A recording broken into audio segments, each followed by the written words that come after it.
Senate Bill 13. Imagine this. Imagine a parent finds out their child checked out a book from the school library that they believe crosses a clear line.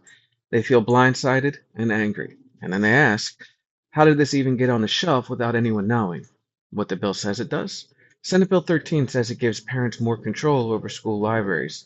It lets parents see what the child checks out, blocks certain books for their own child, and requires more public oversight of what book schools buy or accept as donations.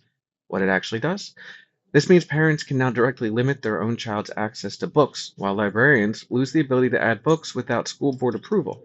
It also means that if any book is challenged, it is pulled from student access right away while the board reviews it. Districts can pay for those new rules by using money meant for textbooks and classroom technology. Who benefits? Parents who want tighter control over school library content, advocacy groups that push for stronger oversight of libraries, companies that sell tracking, notification, and compliance systems to school districts. Who pays the price? Librarians and teachers, who lose professional decision making power, students who lose access to books during challenges even if the books are later approved, and school districts which may divert classroom money to pay for compliance systems, families in minority or less vocal communities whose perspectives may be outweighed by majority views. Why it matters.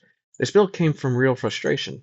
Some parents believe librarians abuse their discretion, and lawmakers responded with consequences. But instead of narrowly fixing the problem, Senate Bill 13 rebuilds the entire system from public approval and political oversight.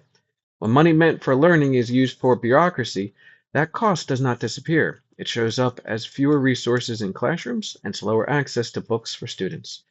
Questions to ask your lawmakers.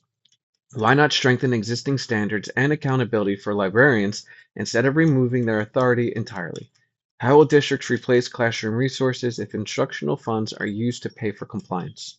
Would you support a review or sunset clause to see if these rules actually fix the problem without causing new ones?